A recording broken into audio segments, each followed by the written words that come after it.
ঘোষণা ছিল রাব্বুনা আল্লাহ, আল্লাহু আকবার, আশহাদু আল্লা ইলাহা ইল্লাল্লাহ, আশহাদু আন্না মুহাম্মাদার রাসূলুল্লাহ। এবং তাদেরও দাওয়াত ছিল সকল রব ত্যাগ করে আল্লাহকে একমাত্র রব গ্রহণ করে তার প্রতি ঈমান আনার, সকল বাতিল ইলাহ ত্যাগ করে একমাত্র আল্লাহকেই প্রকৃত ইলাহ গ্রহণ করে আশহাদু আল্লা ইলাহা ইল্লাল্লাহ সাক্ষ্য অঙ্গীকার করার, এবং সকল বাতিল নেতার আনুগত্য ত্যাগ করে অনুকরণ বাদ দিয়ে হযরত মুহাম্মদ সাল্লাল্লাহু আলাইহি ওয়াসাল্লামকে একমাত্র শর্তিন আনুগত্য করার অধিকারী নেতা গ্রহণ করে তার শর্তিন আনুগত্য আশহাদু আন্না মুহাম্মাদ রাসূলুল্লাহ সাক্ষ্য অঙ্গীকার করারই দাওয়াত ছিল। তিনি এবং তার সাহাবীগণ এভাবে যখন লোকদেরকে সাবধান এবং সতর্ক করে করে দাওয়াত দিতে থাকলেন, তখন ওই জাহেলি সমাজ ভেঙে আবু জাহেল গণদের নেতৃত্বে প্রতিষ্ঠিত সমাজ ভেঙে আল্লাহ রাসূল হযরত মুহাম্মদ সাল্লাল্লাহু আলাইহি ওয়াসাল্লামের শর্তিন আনুগত্যের অধীনে ঈমানদারগণের সমাজ গঠন আন্দোলন গড়ে উঠেছিল। আর এই আন্দোলনকে সহ্য করতে না পেরে আবু জাহেল গণরা এবং তাদের অনুসারীরা যত রকমের বাধাবিপত্তি, জেল জুলুম, নির্যাতন রাসূল এবং তার সাহাবীদের উপর করেছিল, ওনারা এগুলিকে হাসি মুখে গ্রহণ করে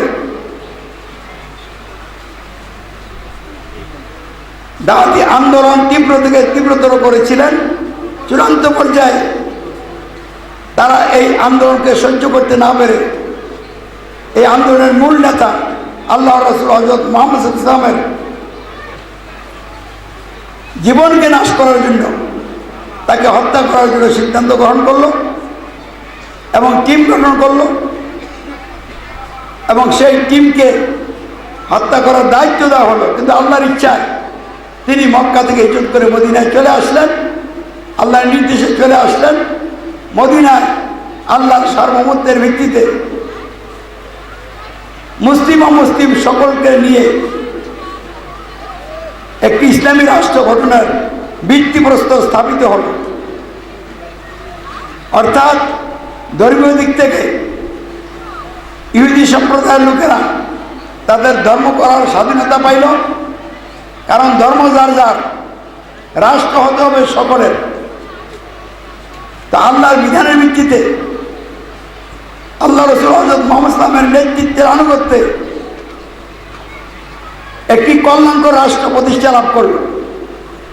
মুসলিম ও মুসলিম সকলে রাষ্ট্রীয় জীবনে আল্লাহর আইন মেনে চলতে এবং রাসূলের শর্তিন আনুগত্যের অধীনে জীবনযাপন করতে রাজি হয়ে গেল।